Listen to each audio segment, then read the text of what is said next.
Bienvenidos a un nuevo video de finanzas. En este video voy a tratar de explicar de la mejor forma posible de qué se trata el riesgo sistemático y por qué es importante para los inversionistas. Supongamos que el inversionista tiene una cartera donde va a realizar su inversión. Desde niños probablemente nos enseñaron de que no era una buena idea tener todos los huevos invertidos en la misma canasta. Porque si, por ejemplo, esa canasta se nos pierde o se nos rompe, perderíamos toda la inversión que hemos realizado en ella. Por lo que hacemos habitualmente es poner los huevos en diferentes canastas, es decir, el principio básico de la diversificación en un portafolio. De este modo, lo que le pase a una de esas canastas no le afecta a la otra. Este martillo simboliza el riesgo propio de la inversión, el cual puede afectar negativamente cualquiera de las canastas, dejando intacta lo que ocurra con la otra. Al inversionista sofisticado no le importa esta amenaza, porque él, siguiendo los principios de la economía, tiene enormemente diversificada su inversión. Por lo que si una de sus canastas es perdida, o quizás más de alguna de ellas, será alguna canasta de las muchas que él ya tiene. La pérdida de una de esas canastas representa un pequeño porcentaje de su portafolio, el cual será recuperado por los huevos que existan en las canastas que no sufrieron perjuicio. Cuando el inversionista tiene diversificada su inversión en muchas canastas, este riesgo propio simbolizado por la desviación estándar queda totalmente eliminado, es decir, tiene un valor de 0%. Pero este inversionista no debe confiarse en que su inversión está libre de riesgo, porque debemos recordar que estas canastas no se encuentran en el aire o en el limbo. Siempre hay algo, una estructura que la sostiene. Ese algo al que yo me refiero corresponde a la estructura de mercado, simbolizada por la mesa que sostiene todos los huevos de la inversión. Entonces planteo la siguiente problemática. ¿Qué pasaría si no son los huevos los dañados por el martillo, sino que el daño lo recibe la estructura que sostiene toda la mesa? Ese daño potencial que podría dañar el sistema completo es el conocido por el riesgo sistemático. Tratemos de imaginar en nuestra mente lo que ocurriría en una situación real. Si esta hacha logra romper el soporte de la mesa, no importa en qué canasta estén los huevos, todas las canastas caerán y mayoritariamente casi todos los huevos se romperán. Es por eso que el inversionista le tiene miedo solamente a este tipo de riesgo, porque si ocurre que se rompe la estructura del sistema, él no puede escapar de la pérdida que ocurrirá al romperse dicha estructura. Afortunadamente, no todos los huevos se romperán, porque dependerá de la canasta que los sostenga. Habrán algunas que son más débiles y romperán todos los huevos de su interior, pero quizás hayan otras más robustas donde se rompan menos huevos. Entonces, para entender de mejor forma esta metáfora, démosle sentido de la vida real a cada uno de sus componentes. Los huevos simbolizan el dinero que el inversionista tiene para invertir. En cambio, las canastas representan cada una de las industrias. Por ejemplo, esta canasta podría ser de transporte y otra canasta podría pertenecer al retail, como los supermercados quizá. Y una tercera canasta podría ser la industria de la diversión o el entretenimiento. La mesa puede asociarse al país donde esas industrias operan o bien a mercados determinados que las engloban. El riesgo propio puede verse en la administración de la industria o la administración de cada una de las empresas, los costos de las materias primas, la estructura del mercado, cómo son los competidores, cómo son los clientes, etcétera, etcétera, etcétera. En cambio, el riesgo sistemático representa contados fenómenos, como por ejemplo la tasa de interés libre de riesgo. Como todas las empresas deben financiarse a esta tasa, más un spread entregado por el banco, si esta tasa sube, inmediatamente todos los créditos se encarecerán sin importar qué empresa los pida. También puede ser catástrofes naturales como terremotos, huracanes, que ocasionan un gran daño a una cantidad muy grande de empresas o incluso que impidan el funcionamiento correcto del país. Tenemos cambios políticos como cambio de presidencia, cambio de la ley, cambios de golpe de Estado, por ejemplo, cambios de régimen, todo lo que tenga un gran impacto a nivel de país. Y el riesgo sistemático por excelencia son las crisis económicas, que pueden ser del mismo país o bien provocadas por economías más avanzadas. Cuando el flujo monetario se detiene, todas las empresas van a ver perjudicada su rentabilidad, algunas más que las otras. Eso lo vamos a ver en el siguiente cuadro. La siguiente gráfica ayudará a entender el coeficiente beta, es decir, el número. Es importante distinguir cuál es la diferencia entre que el beta sea de una vez, 2 veces, 0,5 veces, y vamos a tratar de explicarlo de la mejor manera posible con esta gráfica, la cual comenzaremos entendiendo. Los porcentajes del eje vertical es la rentabilidad, 8%, 6%, 4%, 2%. En el eje horizontal tenemos varios instrumentos de inversión.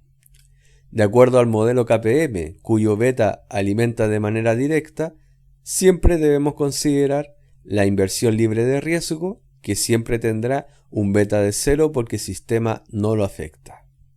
También tenemos la inversión de referencia en el mercado, que siempre tendrá un beta de una vez, porque el beta es una medida de riesgo relativa al mercado.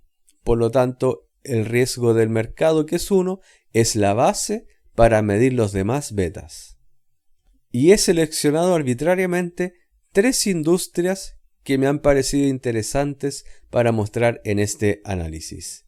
La industria de la diversión o el entretenimiento, la industria de la ropa y la industria de la comida. Los betas, como pueden ver, dicen que el de la comida tiene menor riesgo sistemático, 0,5 veces. Es menos arriesgada. La ropa tiene el mismo riesgo del mercado, por lo tanto, tiene el mismo comportamiento y tiene el mismo nivel de exigencia. Y la industria de la diversión, por ejemplo, tendrá un beta de 1,5 veces, que es superior al beta del mercado. Por lo tanto, tendrá una exigencia mayor y también una volatilidad mayor. Finalmente, necesito que sea entendido que cada cuadrito que aparece en la gráfica representa un 1% de rentabilidad. Entonces podemos conversar. La inversión libre de riesgo, supongamos que entrega un 2% de rentabilidad.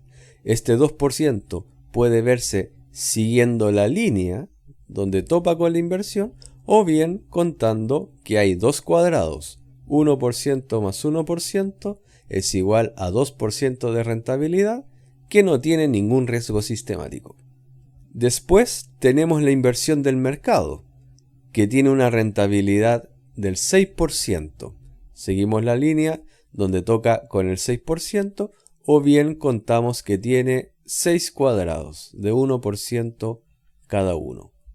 La primera observación que debe hacerse para entender el beta es que el mercado está premiando 4%. ¿Cómo se calcula eso? El premio del mercado es lo que paga el mercado por sobre la tasa libre de riesgo. Nosotros podemos apreciar en esta gráfica que el mercado está pagando 4%, que la tasa libre de riesgo no. Porque el beta tiene una relación directa con este premio de mercado del 4%. Comencemos con la industria de la comida. La comida tiene un beta de 0,5 veces el mercado. Por lo tanto, si el mercado con una vez tiene que premiar 4%, la comida, por ser menos arriesgada que en el mercado, se puede dar el lujo de premiar al inversionista con la mitad de lo que le premia el mercado. Si el mercado premia 4%, ¿cuál es la mitad de 4%? 2%. Y a eso sumémosle la rentabilidad libre de riesgo. Por lo tanto, la rentabilidad del mercado de la comida, según el modelo KPM y utilizando el beta, es de 4% en total. Para la industria de la ropa es bastante sencillo, porque como la exigencia o el riesgo es lo mismo que la del mercado, tiene que premiar igual que el mercado. La ropa debe generar 4% adicional por sobre la tasa libre de riesgo, y si le sumamos el 2% de la tasa libre de riesgo, nos enteramos que de manera natural la ropa debe rentabilizar lo mismo que el mercado. Para el caso de la industria de la diversión, que es más arriesgada que el mercado, esta industria debe premiar 1,5 veces lo que premia el mercado. Si el mercado premia una vez equivalente a 4%, utilicemos una ayudita. La comida premia con 2%. Entonces, si sumamos el 0,5 con el 1, tenemos el 1,5 de la industria de la diversión. Por lo tanto, la diversión debe premiar con 4 del mercado y 2 adicionales de la comida, o sea, la empresa de la diversión o la industria debe premiar con 6%. 1, 2, 3, 4, 5, 6 y le sumamos la tasa libre de riesgo, por lo tanto la diversión debe rentabilizar 8%, siguiendo la gráfica. Uno no debe dejarse engañar con estos resultados, porque uno pensaría que la mejor inversión estaría en la industria de la diversión porque entrega la rentabilidad más alta. Esto es mitad verdadero. Esto ocurre con veracidad cuando al mercado le va bien, o sea, va en aumento. Porque como el beta es mayor al del mercado, cualquier aumento que el mercado tenga, la diversión tendrá 1,5 veces ese aumento. Pero no hay que olvidarse que el beta es una medida de riesgo. Por lo tanto, la probabilidad de ganar es la misma que la de perder.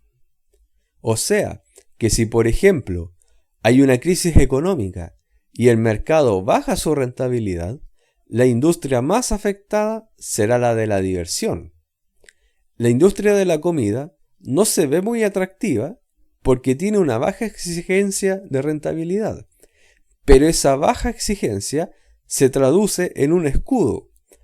Cuando la rentabilidad del mercado baja, la rentabilidad de la comida también va a bajar menos que el mercado. Por lo tanto, la comida tiene una volatilidad del sistema menor. En cambio, la de la diversión es mucho más grande. Puede subir mucho, ganar mucho, pero también puede bajar de la misma forma en la que sube. Finalmente, yo intenté de la mejor forma representar de una manera simple cómo es el beta de cada una de las industrias. Por ejemplo, ¿en la realidad se cumplirá que el beta de la industria de la comida sea menor que el beta de la diversión? De una manera sencilla de explicar, probablemente sí lo sea. Por lo siguiente, si suponemos que hay una crisis económica donde en general haya menos empleo, donde haya menos sueldos, yo te hago la siguiente pregunta.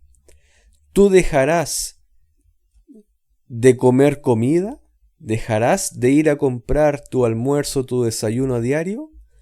¿O dejarás de ir al cine? ¿Dejarás de comprar videojuegos? ¿Dejarás de ir de viaje? Esa es la relación importante del beta que hay que entender. Cuando ocurre un problema a nivel de sistema, a nivel de la estructura de la mesa, como habíamos dicho, y las opciones se limitan, la gente y las empresas están obligados a tomar una decisión. ¿Cuál será mi prioridad más importante? ¿La comida, la ropa o la diversión? Si seguimos el sentido común, será más importante comer. Los supermercados seguirán funcionando porque la comida es fundamental para la vida. Probablemente, una vez satisfecha la necesidad de comida, acto seguido venga la necesidad de ropa, de seguridad, de protección contra el frío, si por ejemplo el problema sistemático es un terremoto, etc. Y una vez satisfechas estas dos necesidades, recién nos pondremos a pensar en diversión, en juegos, etc. Sin embargo, no podemos afirmar al 100% que lo que yo acabo de decir sea verdad. La única forma de ser buenos economistas y hacer análisis certeros sobre la realidad es mirando datos y no dejándonos llevar por impresiones, por muy correctas que éstas puedan parecer desde el punto de vista lógico. Si te gustó el video, por favor, suscríbete para yo poder seguir haciendo más videos así, compártelo en tus redes sociales y dale like. También no te olvides de comentar, porque los comentarios me van diciendo si estoy haciendo bien mi trabajo y qué cosas podría hacer. También recuerdo que este video me lo pidió una de las personas que me comentó y yo tengo toda la disposición del mundo a hacer videos sobre los temas que ustedes quieran más adelante. Muchas gracias por tu atención.